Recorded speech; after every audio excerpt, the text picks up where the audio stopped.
Hello gamers and welcome to Game Warp, and more importantly it's our rundown of 2021. I'm your host always, Elwood Jones, and joining me of course is the Empress of independent video game journalism, Miss Kim Lowe.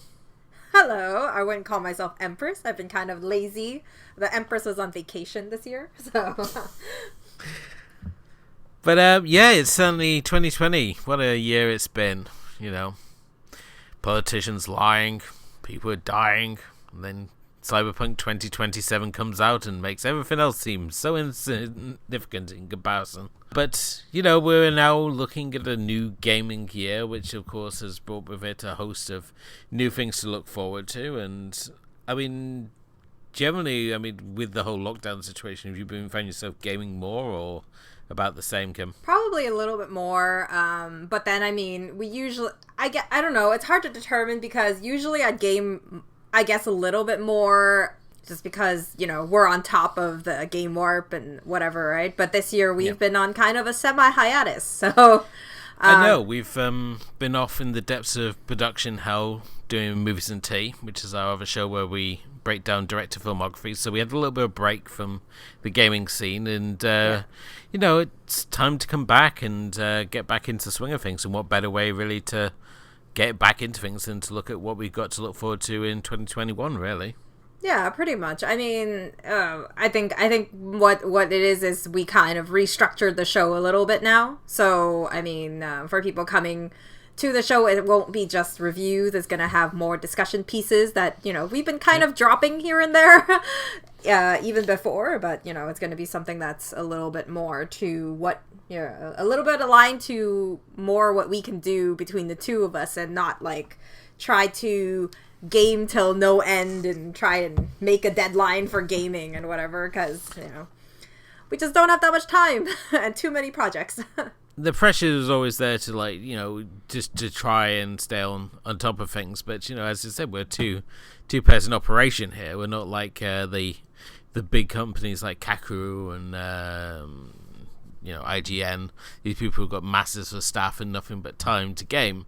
We're obviously not the same, so we're bringing sort of more of a blogging experience, the same way that, you know, bloggers get to talk about films whenever they get around to them. We're going to bring the same sort of experience to gaming, and as we said already, we're going to start doing more discussion pieces as well as the reviews, and as always, our focus is going to be on, like, promoting independent gaming and looking back at retro gaming and just generally celebrating the gaming that we love. But that's not to say that we won't to be looking at the AAA titles, and we'll still be doing coverage of things like E3 and the Video Game Awards, whatever format they happen to take. Yeah, you know, whatever. We don't know. Maybe eventually it'll go back to normal. I don't know. I think we're going to be in the same type of situation for at least another year. Hopefully less, but, you know, who knows right now. But yeah, 2021 looks like, I don't know, maybe it's just because there's been a lack of actual game festivals that it seems like there's not a whole lot that has a release date tied to them. Especially since, you know, for me, a lot of my main focus is on indie game companies, and some of them are working from home, or some people, I've seen some companies are talking about production being slower because of this whole situation, and so it'll be interesting to see how it's going to, I don't know, maybe because it seems like it's the time to game. There's never a better time to start gaming than now, because, you know, we're trapped at home. If you're not watching TV or whatnot, then you should probably be gaming or something to occupy your time or go on an adventure that you can't go on, type of thing.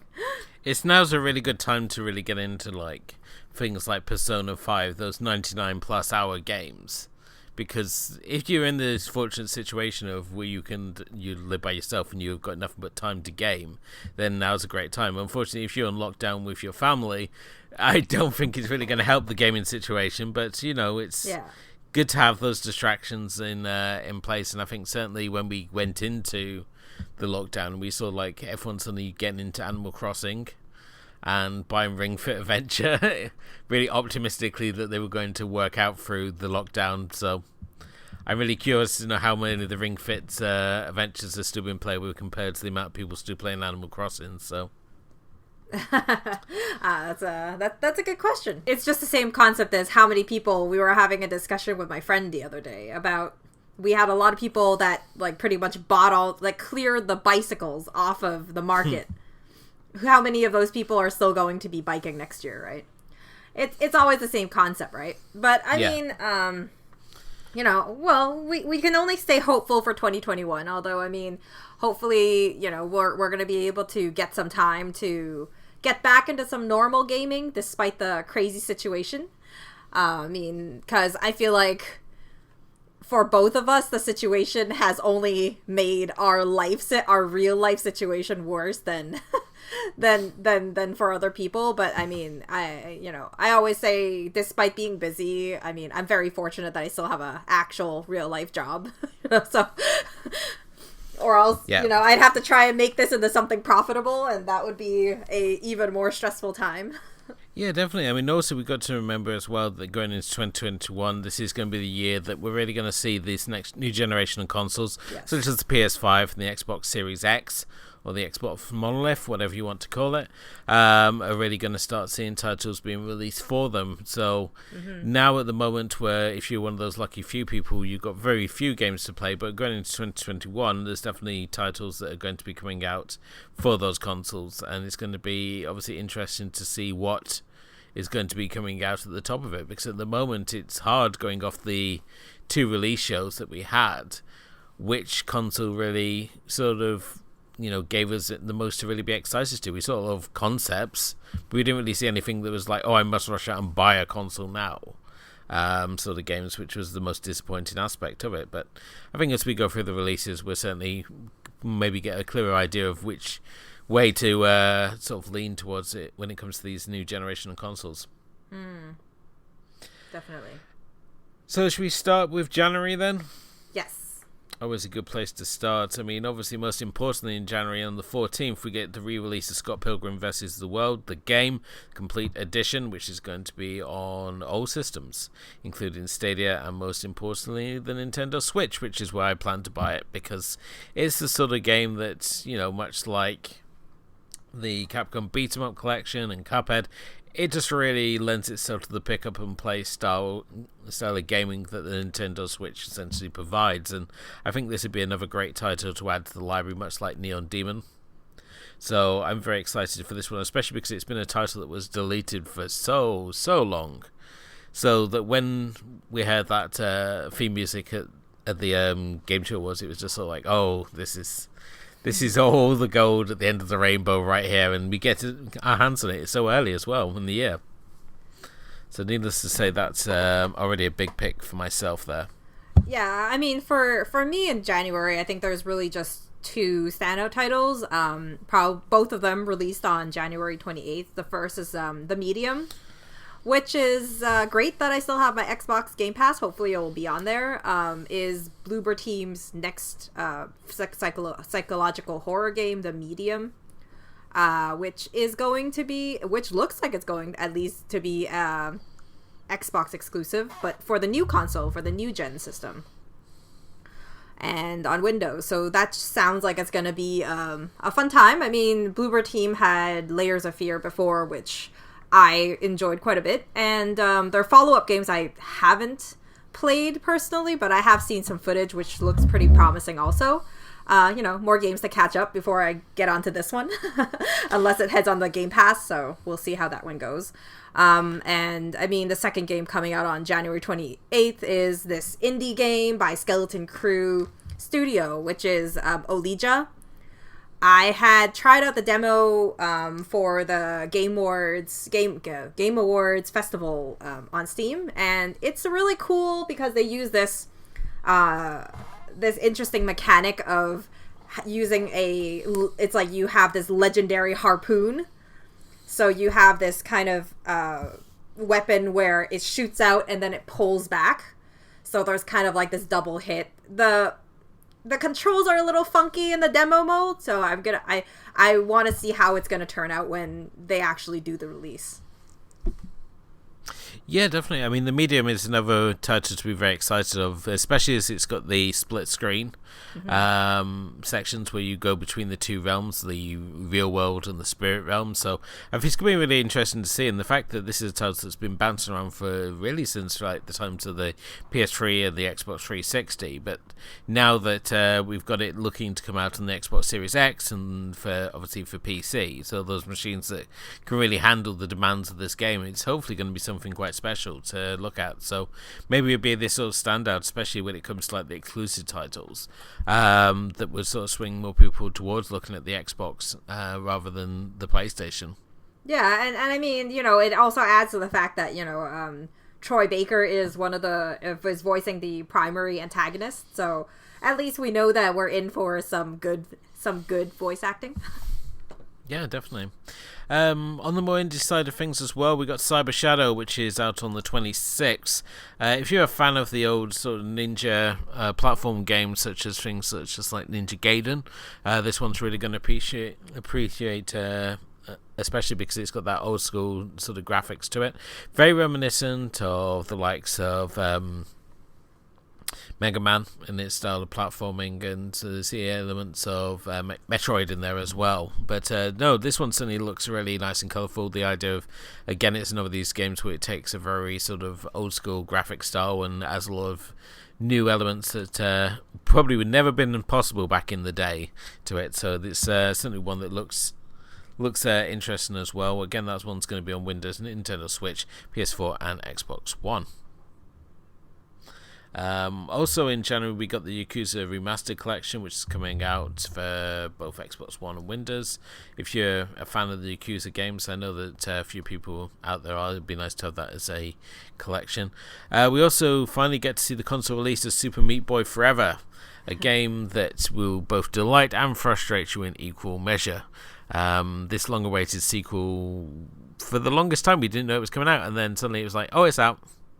And we finally get to see it on PlayStation 4 and Xbox One right at the end of January. So at the moment it's a timed release. It's on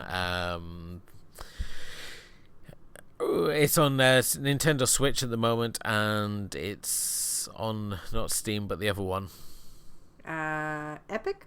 Yes, it's on the Epic Game Store at the moment, so you can only get your hands on it if you've got the right platform. But if you're waiting for the console release, you're going to be waiting a little bit longer. It's out towards the end of January. Yeah, well, I mean, January 20th also has the sequel for Hitman 3. I mean, I don't know if you've been into the Hitman series. I played a little of Hitman 2, I think. And then I didn't really finish it. We had some kind of funky controls that, I don't know. But yeah, I mean, Hitman 3 is coming out. I'm guessing it's going to be a good time. It's on all platforms, including the new gen consoles as well as Stadia. Yeah, I mean, it's the 8th installment of the Hitman series, and this is going to wrap up the World of Assassination trilogy that really started with Hitman back in 2016, the episodic release title, that really in many ways revived this format, really leads into Hitman 2 released in 2018. But I know that Hitman certainly got its fans, and certainly we're expecting more of the same from this one as well. It's certainly got some interesting new locations, including Dubai, Dartmoor, Berlin, and Chongqing. With players who owned Hitman and Hitman 2 will be able to import maps, levels, and their progress into Hitman 3. So it's again completing that whole world experience as well. But certainly from what we've seen of the test footage of the Dubai map, it certainly looks to be something particularly special. And when you consider that this is also going to be on the new generation platforms as well, there is a really sort of like a lot of opens up a whole host of new options really for where they can take the game. So yeah, it'd be interesting. I'm interested to see that one, even though I really do suck at Hitman games. It all goes south so quick. You think you've been all sneaky, and then it just takes one thing and it just goes, oh, to hell. And then you think, oh, just screw this, I'm just going to just run and gun this.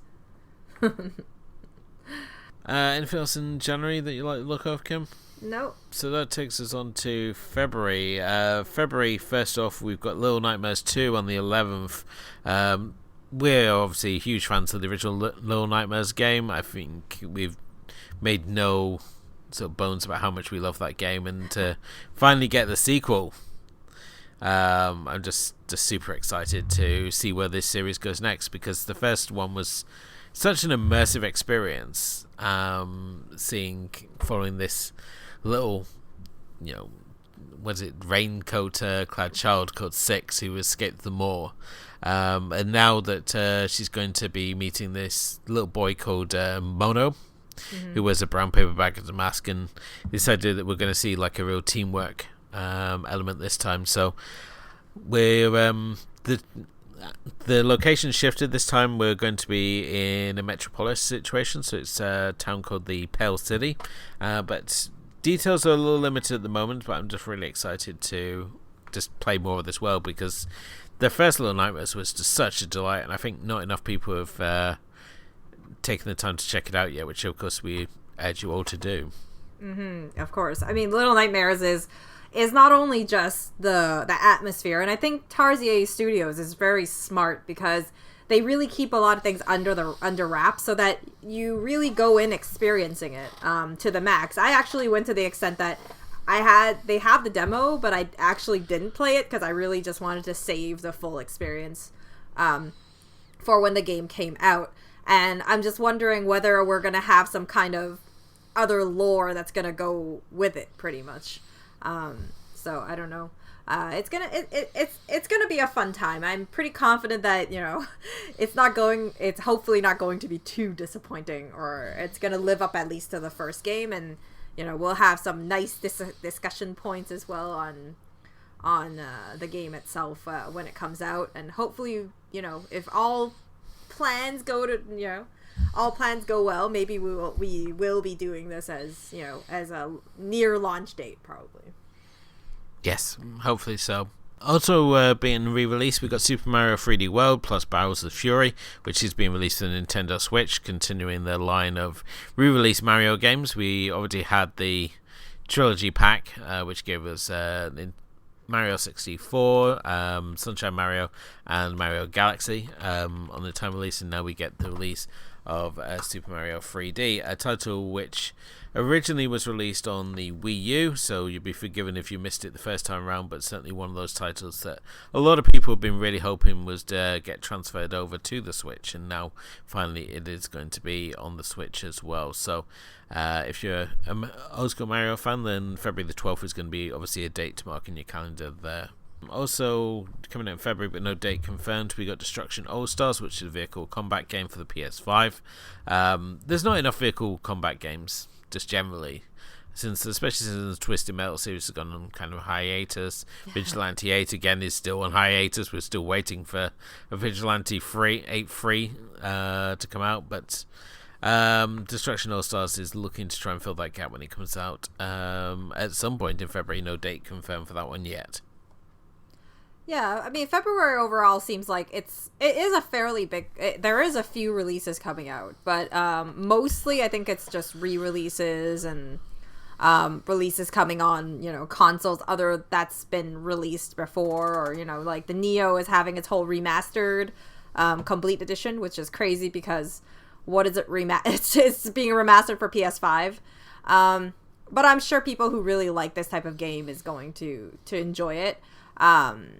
And then, Neo 2 is going to have its whole remastered and complete edition for PS4, and then the remaster is going to be for PS5. So pretty much all these games with pretty decent graphics already, and, a decent amount of challenge is going to be landing on the new consoles as well. I mean, other than that, if you look, Nintendo Switch is getting the Silver Case, which is a game that I've owned for a while but never got around to playing. But has some decent reviews. I mean, it was originally released, I think, in '99 on the PlayStation as like this adventure visual novel. But now it's heading to Nintendo Switch. So, I mean, if that's your kind of thing, it seems like, it's very investigative sort of thing, like that. It should be kind of fun. Yeah, definitely so. Lots of remasters coming up in 2021, which is really weird to see when you go through and it's all like remasters of games and director's cuts of games that you didn't think would really sort of warrant one, but there's many coming out. I mean, you've got things like Sea of Solitude, which is getting director's cut in March, and then, as you said already, we got Noir, Neo 2 being remastered in February, so... I don't know. I mean, Sea of Solitude is a different case, I think, because when they were talking about it, I don't know if it's going to be true or not, but I mean, from the released version that there is right now, which I recently bought and I'm about to start playing soon, the director's cut is supposed to kind of make it better, add a little bit more to the experience of what it is. So it's supposed to have that kind of appeal, and it's only going to be, the director's cut is only offered on the Switch. So, I mean, this means the Switch players are going to get a different experience, I guess, maybe a little bit more refined from what was already released on PC and probably consoles and stuff. I don't remember what platforms it was released before. But I mean, if you look at March in general, I mean, there's Yakuza Like a Dragon that's heading to the new, that's going to be released on the new gen PS5, pretty much. But there's the Prince of Persia Sands of Time remake, which I personally really like the game, so I'm interested to see how it's going to change as a remake, how extreme that remake is going to be. It's always touch and go that when we have the remakes, whether we're going to get like a Resident Evil remaster, which should be really good, or we're going to have something like the recent 13 remaster, which was really horrible. So you never know which way it's going to go, and you just hope that they're going to do it with justice. I mean, we saw with like Warcraft 3 Reforged, which was just god awful. And the fact that they made it that you can no longer play the original Warcraft 3, they completely eliminated it just so that they can push through the Reforged version, is just a real sort of slap in the face. So yeah, it's hopefully they do it well, although I would just prefer them just to make a new Prince of Persia title than just remastering an old one. But yeah, but I mean, if you think about it, I mean, if they make a new one, it's going to be for the new gen, probably, to try to sell those consoles, which no one can acquire. So, but yeah, I mean, if we talk about next gen, there are some, there's a few more titles coming out. We have Returnal, which, in the kind of virtual E3 or whatever, we've already seen those in conferences, but it was more of a cinematic. So it's still, I don't know if I can't remember if we've actually seen an actual trailer of gameplay for that at this point, but I mean, that one's going to come out on March 19th, and it was one that is a PS5 exclusive. So it's definitely, if you're into that sort of third person shooter sort of universe, then I believe Returnal is set in space. Yeah, it has some roguelike elements. It has a bit of sci-fi to it. So, you're a space pilot. You're playing as a space pilot. So it'll be interesting to kind of see how this game is going to, be appealing for the people with the new gen console. Definitely so. I mean, also at the start of March as well, we got Harvest Moon One World, which is coming out for the Nintendo Switch and PS4. Harvest Moon, it's just one of those series, much like Animal Crossing. It's definitely got its fans, and I think that they're no doubt going to rush out and buy that regardless of what we say of this one. But it's just one of those games that, people just really, really like for some reason. So it'd be interesting to see what this one brings. I don't know. I mean, Harvest Moon is kind of our generation of what people have right now of Stardew Valley, right? It's very much the same type of, farming simulation. It has this really nice world to it. It's a fun little experience. It's not very dramatic. It's really cute, I mean, I'm not against any of it. I used to play Harvest Moon, a little when I was, but most people who know me know I'm not much of a simulation gamer. I don't really like anything that's about simulation. It doesn't really intrigue me as much as other people. But I mean, March has obviously another exciting title for us, and that's going to be on the 26th. Hazelight's new project is coming out. It Takes Two, which is another co-op experience. Also, I mean, I love that they always give you a friends code. So only one person needs to have the game in order to play the game, to have some friend join you to play the game, which is a great experience. And I mean, Joseph Fares has proven over and over again that he is really good at creating these dual characters, co-op experiences. I mean, I'm coming off of playing A Way Out that I just finished, and it was a really great experience.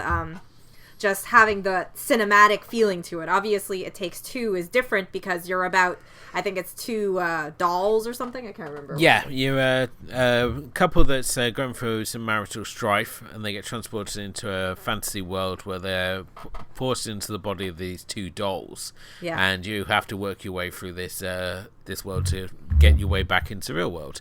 And it looks a lot of fun. It's interesting the fact that after A Way Out, the fact that they've decided to go a different route again, and I can see like elements of what's the thing with the bloody whip?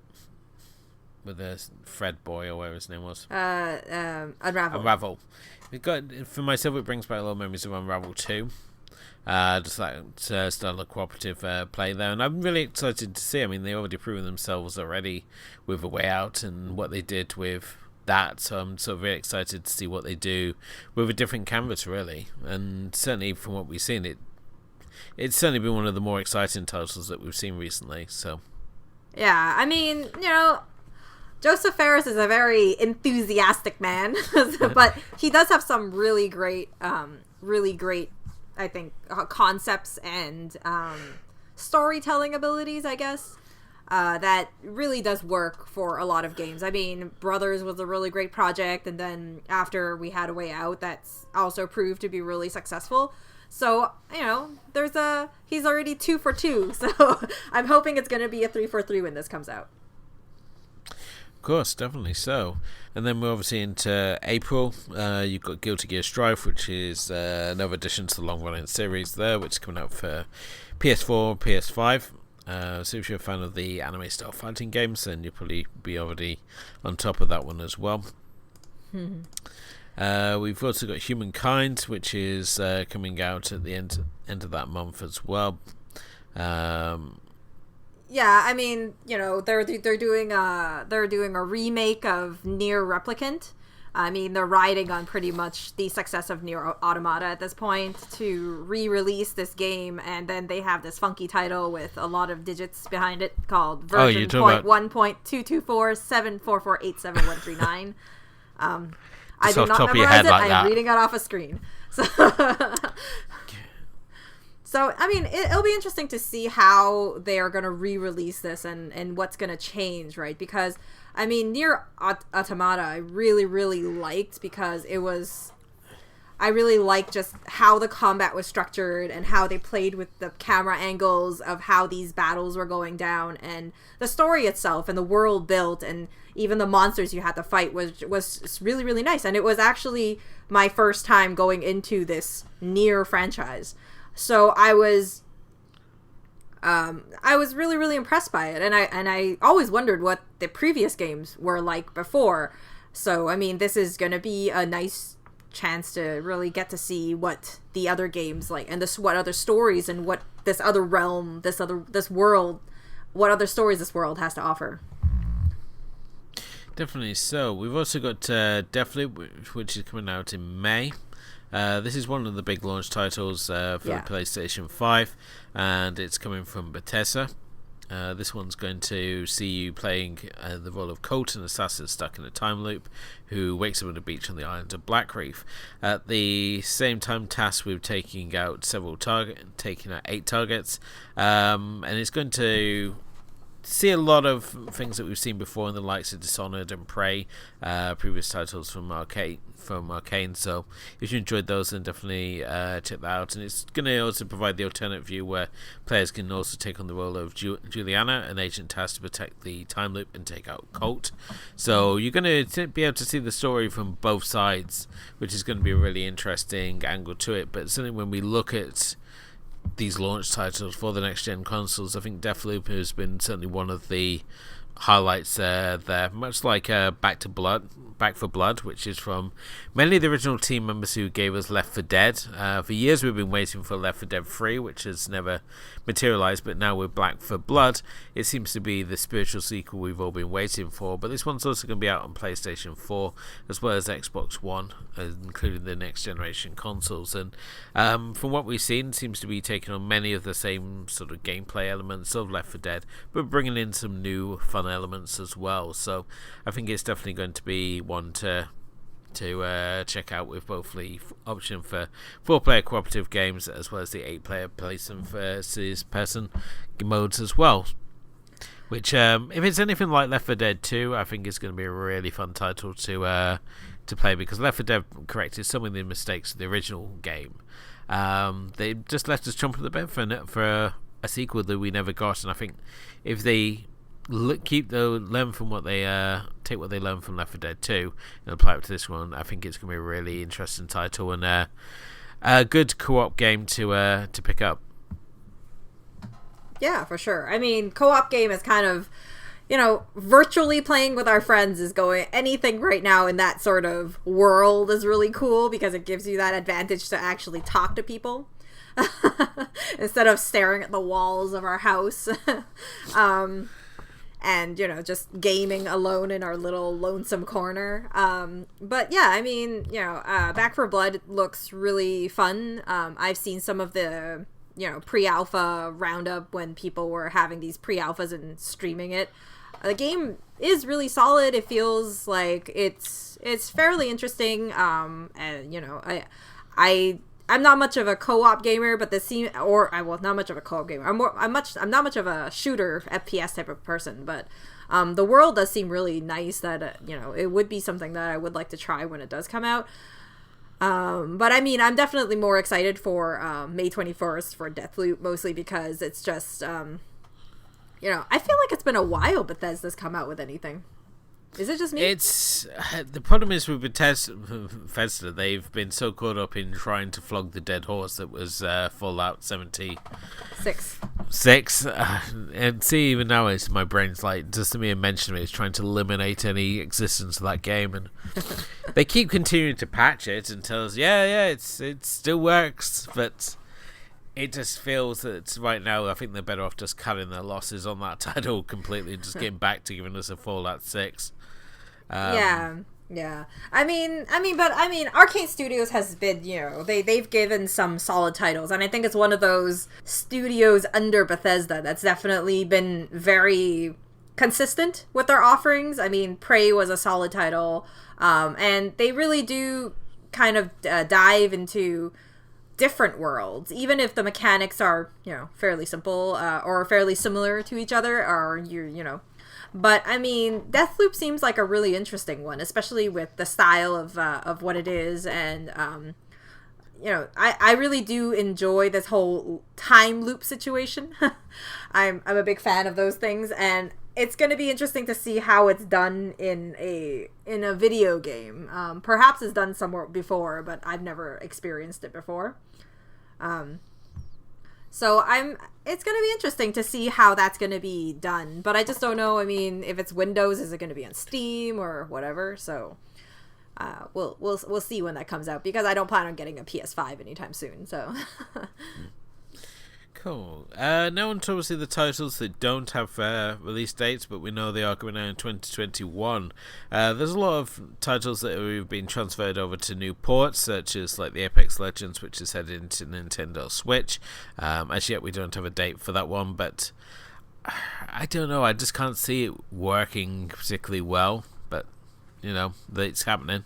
Origami 2 is set to be released in either the first or second quarter for PS4, PS5, Xbox as well. So Origami is a fun little, again, it's another fun ninja title, and I think if you haven't played it already, you can actually get it on like the Xbox Game Pass, so it's one that's definitely worth checking out.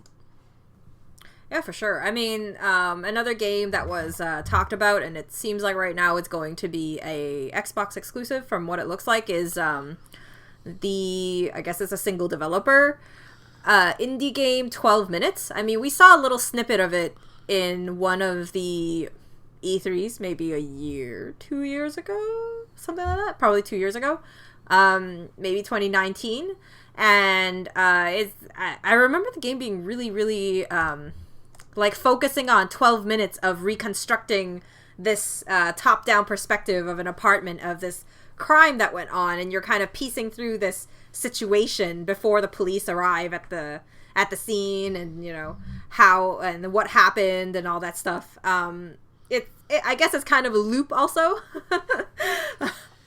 But the whole setup of it seems really intriguing, especially since I really do love games which focus on this whole solving a mystery and just, you know, solving one kind of mystery. And, you know, the game saying, according to Wikipedia, it's saying that the loops may last only 12 minutes, but the game is going to be about 6 to 8 hours to complete. So you can imagine how many loops you're going to be doing. Another title that we were huge fans of the previous game, and that's Blood Bowl 3, to tie in with the re-release of the physical game. Blood Bowl 3 is going to be coming out with following the new rule set in either the first or second quarter, again coming from Cyanide, which makes us very excited because Blood Bowl 2 is just a fantastic game through and through. Even if we're not particularly good at it, it's still a fun game to play nonetheless, and certainly it was a title that when they developed the Legendary Edition, which just added so many fun elements to the game. So here's hoping that Blood Bowl 3 remains as fun a title as Blood Bowl 2 was. Yeah, I mean, Blood Bowl was an interesting discovery on my part, I think. I mean, you're a big fan of it in general. The enthusiasm's there. The skill's really not, though. No, I mean, there's definitely an appeal. I wonder what things are going to change for the sequel. Maybe, I don't know if they're going to have new teams or new mechanics or whatnot. It'll be interesting to see. Because, I mean, Blood Bowl is pretty fun as a very different kind of sports game, because it's kind of like, you know, fantasy football, but a bit more, I guess, rough, even more rough. It's just insanely violent at the same time. Yeah, and there's a lot of things that are unpredictable, right? Because sometimes you have these animations that you make a move and then you don't expect something to happen, and that the other team will react in a certain way, and then you'll need to kind of reconstruct your game plan a little. There's definitely a lot of strategy involved, and it's, you know, it's something that's pretty fun, I think. I mean, I find it surprisingly fun, and I think about going back to the game every once in a while, which is surprising because I don't really like to play sports games either. But other than Blood Bowl, I mean, we go on some indie titles. Raw Fury is having, I'm not sure if it's by an individual studio, but yeah, I think it's by Eggnut is the studio Raw Fury is publishing, is Backbone. It's this little, I play the prologue of this game, and you play this raccoon detective in this kind of like, I don't know, do you call that anamorphic? I don't know. Yeah, anamorphic world, and this detective is trying to solve this crime that's gone on, and he's going through these different things. It has a bit of this, I guess it's a bit point and click, but not really. It has a really nice feeling to it. It's this dystopian noir world that, you know, I'm really looking forward to it because I played just the prologue, and that was really fun. And like the clues weren't especially hard to find, but you still needed to kind of connect the dots a little. That's expected for, it's supposed to come out on PC, so expected for Q1, Q2. And another game is obviously, there was Bendy and what? Bendy and the Ink Machines sequel is coming out. So Bendy and the Dark Revival. Yeah, so Bendy and the Dark Revival, but this is the sequel of Bendy and the Ink Machine.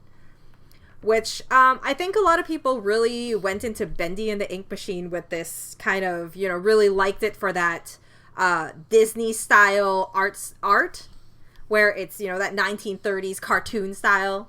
And then you go into this game, and the first episode was really, really solid. And as you went along, the game kind of lost its appeal a little in the middle. It had some fetch quest episodes. It had some, you know, just lacked a little bit of depth. But they did have some really interesting characters, and they did a spin-off with the game as well. They did a Android game as well, and now we're here with this sequel that's coming out. And well, we say sequel, but at the same time, it's also a game that's going to be not either a prequel or a sequel to Bendy and the Ink Machine. As you're going to be playing a completely new character called Audrey, who's a woman who finds herself turned into an ink person and finds herself in Joey Drew Studios. And it's going to be filled with both new and returning characters as well as revamped looks, according to the brief anyway. So I'm interesting to see. I mean, I do like the idea, and I do like the art style, and I think as far as this goes, the potential of it being good is definitely there. It's just that it really depends on how they're going to structure the game, and how they're going to release it, because the first one was released over 5 episodes over, I don't know, a year or something like that. It was a good amount of time. Yeah. I mean, you completely I can't believe that you skipped over Bus Simulator 21, the follow-up to Bus Simulator 18, where you get to drive around a fixed-line version of San Francisco in not only a double-decker bus, but electric buses as well. What do you know? You're talking about this, but my eyes are on another title that I saw. Okay. Which is called Lake. Okay, Lake is set in 1986, and it's a postal worker simulator. See, who is buying these games? It's like I might. It's like it's set in the year that I was born, and it's in a profession that I know many people are doing in the current day. Harmar Superstars just recently showcased the fact he's a postie at the moment for UPS. So check him out. It's like when we had the start of lockdown and PlayStation had the infinite wisdom to give everyone Farm Simulator so we can sit and watch the grass grow. Then I think most people is like, forget about it. I can just sit here and paint the wall and watch paint dry. Yeah, it was pretty much the same experience. Even though the prospect of choosing between 60 different hats for your farmer is very fun, but most people, they do the one bit of combine harvesting and then just don't bother to do anything else because you immediately get into a black hole, it feels like, with that game. So. And then you don't, unfortunately, have the option to set fire to the farm or burn it to the ground like you do with other building games. But finally, we do in quarter 1 or quarter 2, we get Evil Genius 2 World Domination, the much prolonged sequel to the original Evil Genius, which is kind of similar in terms of like Tropico. In terms of the fact it's a business management sim where you play an evil genius and you have to recruit henchmen and set traps around your secret lair base, as well as expanding your operation over a series of missions. It's certainly a title that was a lot of fun. The original was to play, so I'm hoping that the sequel is as much fun as well, because but it was unusual, the style of gameplay, much like Tropico, in the fact that most of these games you are given this sort of sandbox to build on and you just build it up and you get unlock more things, whereas with these games you get given a sandbox, you achieve a certain criteria and then you moved on to the next thing and you're more playing through like a storyline, which made it a real sort of interesting twist on things. But certainly everything certainly points to the fact that it's going to be as much fun as the previous ones, so let's hope so. Moving on, I think, to some more indie games. Would definitely be, I harp on about this all the time, every single chance I get. One of the most anticipated games for me is probably Chris Tales, which doesn't have a date attached to it, but it's expected to come out Q1 or Q2 of 2021 on all consoles, including next gen. It's this RPG game, which has 3, pretty much, you have like a split screen of where there's like the past, present, and the future, I think. So you kind of work your world around the 3 worlds that, the 3 time periods to kind of solve these puzzles that you're in. So it's interesting. I played a bit of the demo. I had a good bit of the demo, and it's the slice that I played. Everything is very fun, including, from the combat style to how the game manages this playing between your time periods and stuff. It's all fairly well done. I mean, it's well thought out. So it's going to be interesting to see how that story is going to be over a entire game, obviously. Yeah. We've also got Evil Dead the Game, which is coming out, which is not only going to feature Bruce Campbell as Ash Williams, but also feature Kelly Maxwell from the TV series Ash vs. the Evil Dead as well. The game is going to be a co-op gameplay as well as featuring player versus player. Based on the Evil Dead franchise, and will not only feature the cabin in the woods, but also 25 weapons, including Ash's trademark chainsaw and shotgun. Very little seen of this at the moment, but everything certainly seems to be pointing in the right direction, and certainly there's been good Evil Dead games previously, just like Hail to the King. So I'm really excited to see if this one sort of lives up to that sort of legacy, really. I'm a bit confused because Evil Dead, the game, really seems like it's playing. It is supposed to be a co-op sort of experience, though.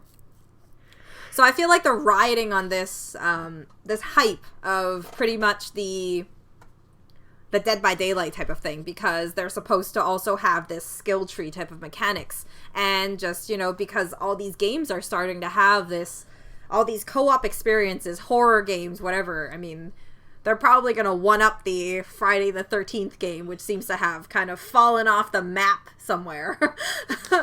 No one talks about it as much anymore. But I mean, horror game co-ops and survival and all that is super popular right now. I mean, really thanks to Dead by Daylight, despite all its buggy fixes and and buggy patches and all that sort of stuff that it's been going through with the launch of its latest update and killer and whatever. But I mean, I really hope that Evil Dead, I feel like, I haven't really seen any of the previous games that it's been released, but somehow it seems like it's time for an Evil Dead game to come out, especially in this universe, because the world itself is pretty nice, especially with all the weapons and all the funky little stuff that they can, and if they're offering all these weapons, it'll be interesting to see where they're going to take this game. And I mean, I'm interested to see who's going to get on board with it and what people will say about it in general. But I mean, in the same world of horror, I mean, the third installment of the Dark Pictures anthology is coming out, called House of Ashes. I mean, if you haven't played the previous two, Man with Medan got really great reviews, and then earlier this year we had Little Hope that came out.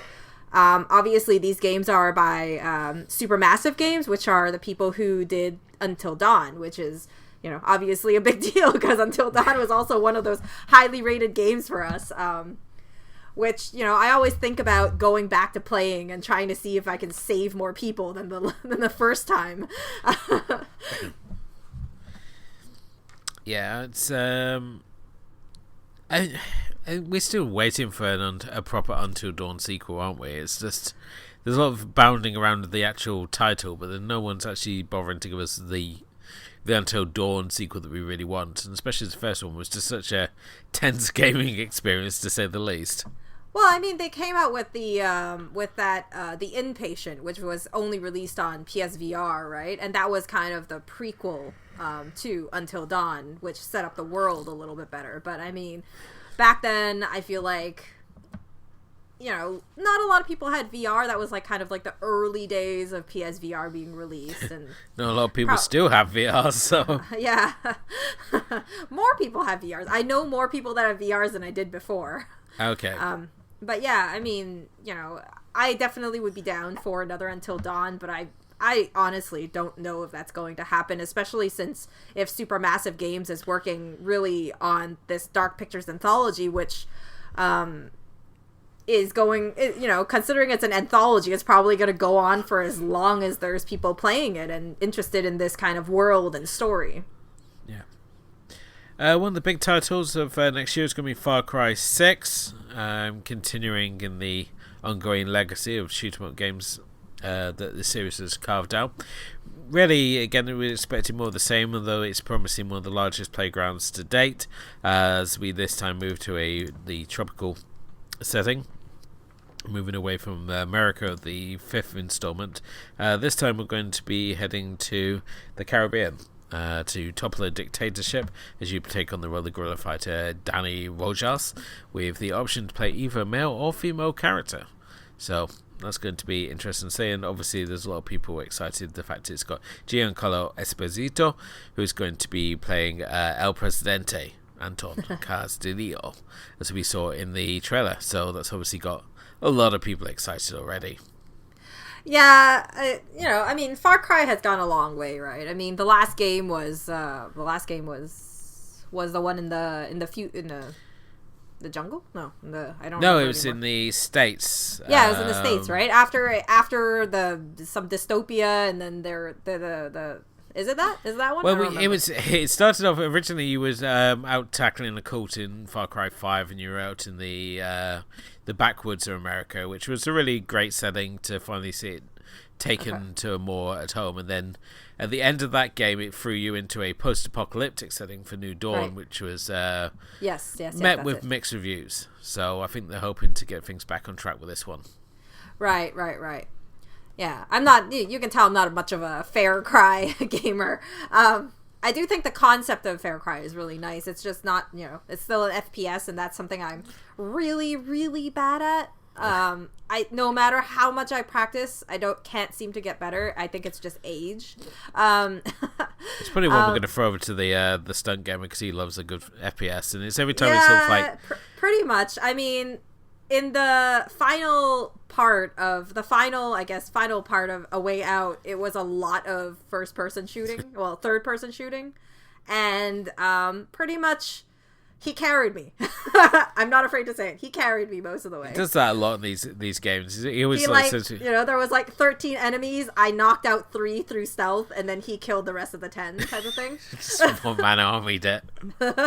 This is so like you just sit there like No. I was trying to do my stealth, but my stealth is so slow, so I ended up killing only the people on the outer borders, type of thing, and then he would just be done. Of course. Yeah, so moving on, since we got a list to go. But I think one of the most surprising things, and I don't know why I'm always so surprised, is that there's another sequel to Five Nights at Freddy's Security Breach. I always seem to think that Scott Cawthon is done with this franchise, and it always feels like he's saying that it's the last one, but it's not, or that I'm hearing that it's the last one, but it's not. So it'll be interesting to see where he goes, because I remember the last game that he had was a few years ago, and it was a little bit different in that, in the lore that it was trying to expand for this world.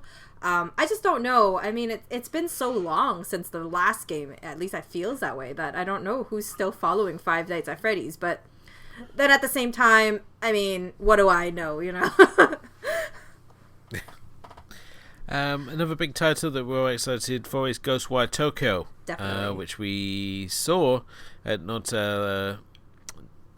E3, but the E3 before, at 2019, where the same year everyone kind of fell in love with Kumi Nakamura, who was on hand as the creative director of the game, to introduce it to us all.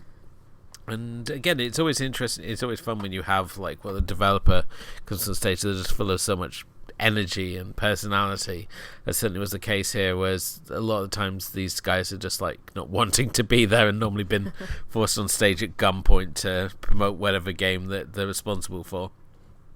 But no, this one certainly is going to be interesting. It's got a combat system described as karate meets magic, and set in a Tokyo where all the citizens have vanished mysteriously, and otherworldly spirits known as visitors have invaded the city, with the player, yourself, using supernatural powers to begin to essentially combat these spirits.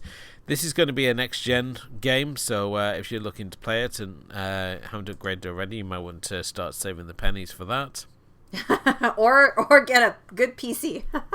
Or find someone to fund you. I don't know. Get a sugar daddy or sugar mommy or something to buy you a next gen console. Yeah. And then just ghost them.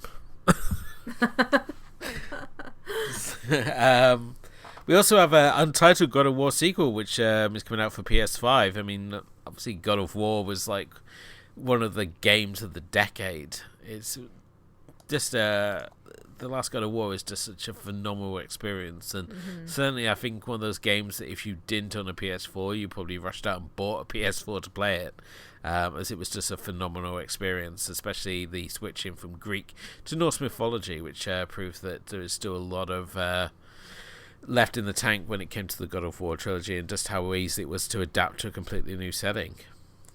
Yeah, and I think that, you know, what's rumored is that the God of War sequel is going to keep to this Norse mythology type of setting. So it'll be really interesting to see.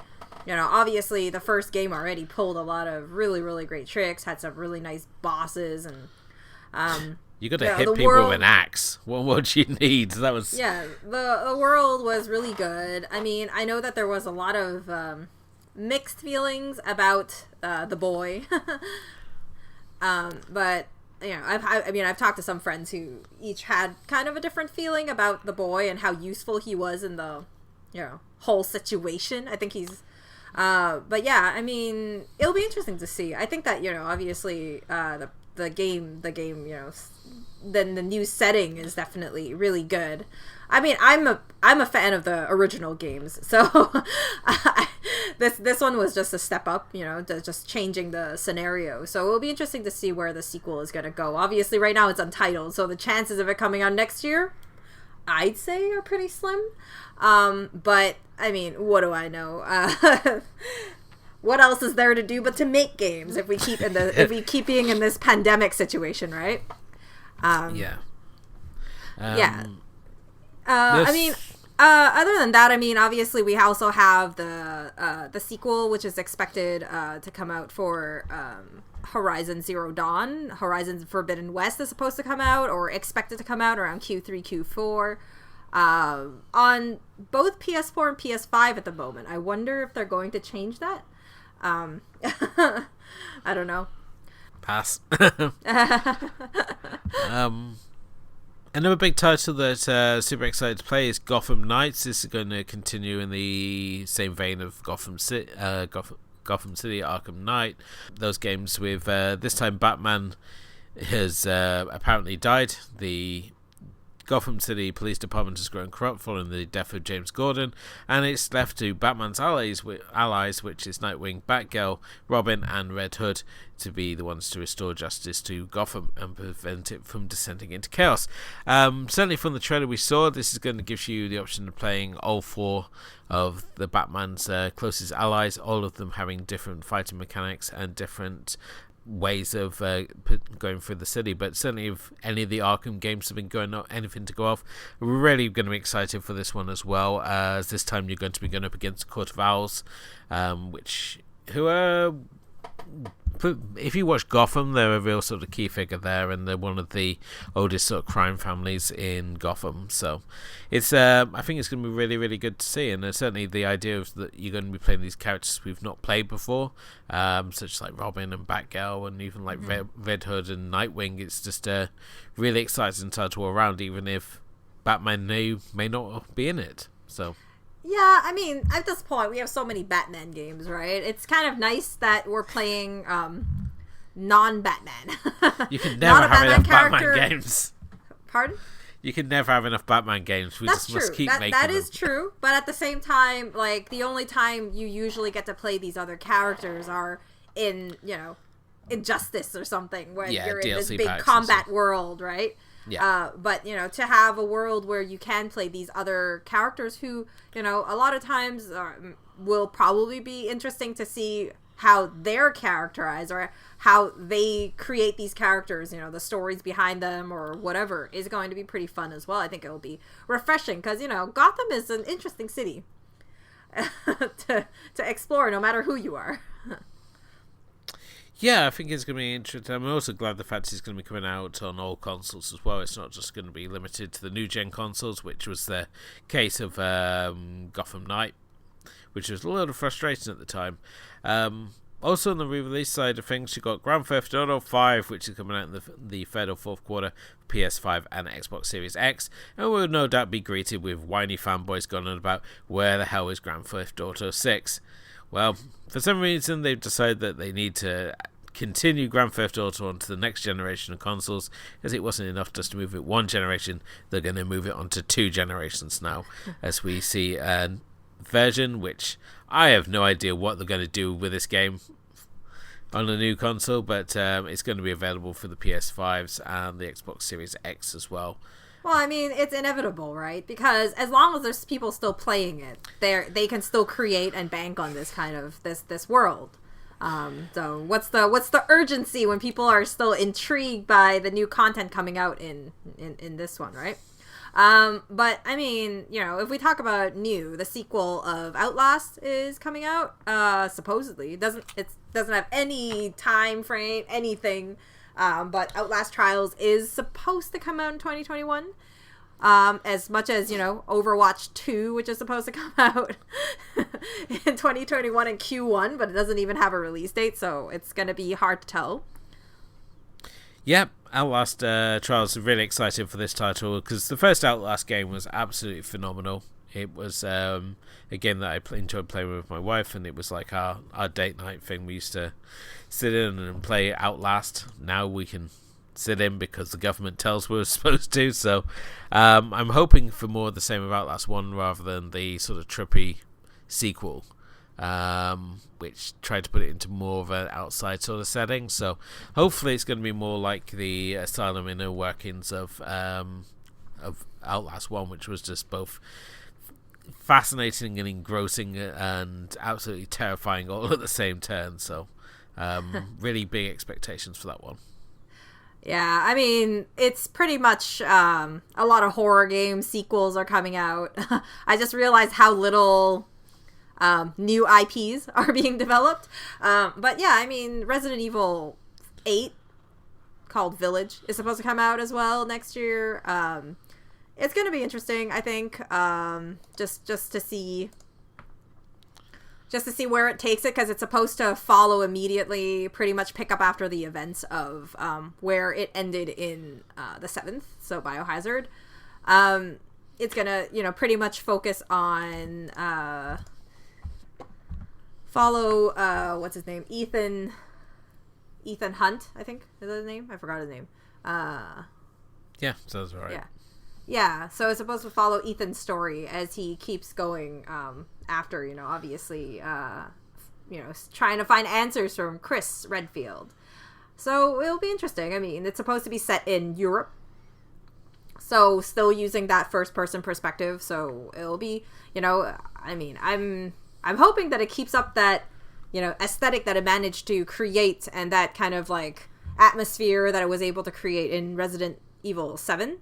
So I really don't know where this is going to go. I mean, it's pretty certain it's going to be set in Europe. It's going to be a mysterious village. So Stuff's going to happen. Stuff's going to happen. Probably some jump scares, some shooting, some monsters, Yeah, so sounds like we're making fun of it, but I am looking forward to it. Yeah, definitely. Another one that I'm really excited for is Oddworld Soulstorm, which is going to be a remaster or reworking of Abe's Exodus. It's going to follow on from 2014's Oddworld New and Tasty, and this is a title that we were really excited to see when we saw the footage for this one. I think it was during the PlayStation launch. This was one of the games that they showcased, and it looked absolutely fantastic. So I'm really excited for this one, and more surprised as well the fact that we are going to be getting it on the current generation of consoles as well, because I thought for sure it was just going to be the next gen, but nope, it is going to be available for both PlayStation 4 and Nintendo Switch, as well as obviously the PS5. So very excited to see that one, much like No More Heroes 3, which is coming out for Nintendo Switch, continuing the real sort of standout title for Nintendo there. It's one of their more adult titles, much like Mad City, that you wonder how the hell that ever sort of slipped past Nintendo's sort of guidelines, because when Nintendo make games, they're always very sort of family slanted, and then you have games like Mad City and you have No More Heroes 3, which continues to fly in the face of everything that Nintendo are really establishing for their brand. But yeah, I mean, there are, other little games. I mean, Sherlock Holmes is having the Chapter 1 that's coming out. If you're a fan of, the Sherlock Holmes games that's come out so far, from Frogwares, then, you know, this is a good one because Chapter 1, I mean, I was really excited about it when I saw the trailer. I don't know, one of the virtual events that happened. I can't remember which one right now, during this year. And it was pretty much going back to a younger Sherlock Holmes, to how he started. And for me, I think that that's pretty interesting because I feel like no one's really done kind of like this prequel style of retelling of Sherlock Holmes and where he began, and, you know, the first case that got him into, you know, before he became this, you know, popular detective. Detective, yeah. Yeah, so, I mean, it'll be interesting. I mean, if you like Stanley Parable or somehow you haven't played it yet or whatnot, then, you know, Stanley Parable is also having a kind of re-release and kind of like Ultra Deluxe. I'm not sure what's going to be in Ultra Deluxe, but that's something that's coming out supposedly. I mean, there's also, if you like visual novels, Steins Gate Zero Elite is also kind of the remake of Steins Gate Zero, which is a really great visual novel if you haven't played it before. But I mean, I can't, you know, we were talking about this before, and I'm not sure if we actually released that episode, but it, you know, we were talking about Stray, which is Cyberpunk Cats, and that's expected to come out in 2021 as well. But it's going to be for the next gen consoles. So yeah, I mean, it's not enough to make me buy a PS5 yet, but Cyberpunk Cats might eventually do it. Just looking at what's left on the list, there's not a huge amount left. I mean, we've obviously got the new Ratchet & Clank, which is coming out as a launch title for PS5 and looked to be really sort of showcase of what the machine is capable of as we have more active sort of environments. But the one that's we hope is going to come out this year, but again there's no confirmed dates, and that's Psychonauts 2. One of those titles that they bounce around continuously, that is definitely going to come out, and yet we've still had no confirmed release date for it. But hopefully we'll have a release date for it soon, because it'd be really great to know that Psychonauts 2 is finally going to come out. Like Beyond Good and Evil 2, I mean, we've not seen anything since. It's going to be another 15 years. three showcases ago, it's been now that we saw that, and they were like, yeah, it's definitely going to happen. And yeah, we've had nothing since. So we I don't know. We got us all excited the fact that the first trailer had no Jade, and then Jade turns up as a potential evil person, possibly. It was hard to say where she stood, and then that's it. That's your lot so far. So it was a taunting taste, and we've not heard anything since. But there's certainly nothing showing in the release schedule that's I'm saying. I'm not gonna lie though, it's been so many years that I've kind of forgotten about it. You know, I kind of forgot that I was so excited about it, like 3 E3s ago, and then. Yeah. It was just like everything's always an alpha, never gets out of alpha. And then, you know, eventually now they just don't talk about it. It's like Skull and Bones. We were supposed to have Skull and Bones by now, but we've yet to see that. Well, some lists, I mean, if you look at the PC Gamer list, they have it listed for 2021. Then, I mean, Skull and Bones is also one of those games. It's like, you know, Ubisoft, get your shit together. You know, stop releasing so many Assassin's Creed. Give me something else. Yeah, stop making all that money and focus on giving us games we want to play. Yeah, darn you for having such a successful business strategy. It's like Ubisoft is like, shut us down. yeah, I'm sure they're just gonna like take this all completely to heart now and just like be like, you know what, this is what those Game Walk kids were like talking about. We're just gonna shut this down. Get back on that Skull and Bones thing. They're like people making games with like sticky about plastic and bottle tops now, just trying to rush it through. So. But yeah, I've got nothing else on the list that sort of really is jumping out at me at the minute. I mean, obviously it could all change when we have like new trailers and stuff come out, but no, I think that's about it. I mean, I think that, you know, some of these titles are going to mean a little bit more than just words on a screen, especially like, you know, because I, you know, as you call me, the Empress of Indie, you know, I wish I was, but I mean, the indie games is my main focus, and, you know, indie games is always this, maybe it'll be good, maybe it won't, type of deal. So I just when it comes to independent gaming, though, I just have not the first clue. I just feel like my parents, when I used to talk to them about gaming or anything, it's sort of like, what is this? So I had a lot of just trust in what you tell me, Kim. That's good. I just take your word for it. So I mean, so far I think we're mostly on the we've played fairly good indie games up to this point. Definitely. So I mean, it's gonna be I think it's gonna be, we're gonna talk about it more when we get to later in the year, when more trailers come out, more dates are given, and that sort of thing. But at this current point, I think this is where we're at. I'm hoping some of the games are gonna come out. There's a lot of games that I'm hoping will kind of make an appearance, have more dates, maybe, I don't know, Prey of the Gods or whatever, or Sable or Tunic, our little Fox Zelda that kind of fell into the backdrop, that sort of stuff. But I mean, there's games that kind of are dropped and we haven't really had any release dates that, maybe it's going to change. Maybe things that are on the list right now are going to, pop up on the radar. So, it's going to be interesting to see what 2021 will give us. As long as they don't delay Little Nightmares 2 and It Takes Two, then I'm fine. Yeah, of course. Well, that brings us to our rundown of the upcoming games for 2021. We hope you've enjoyed listening as much as we've enjoyed, as always, bringing it to yourself. Okay, so you can follow us at GameWarpBlog.wordpress.com, and we are also on Facebook and Instagram as well. So make sure you give us a like over there, and wherever you happen to listen to us, please do hit the like and subscribe button, leave us a review, as it all helps raise the profile of the show. But until next time, thank you for listening, and we will be back again soon. But until then, keep gaming.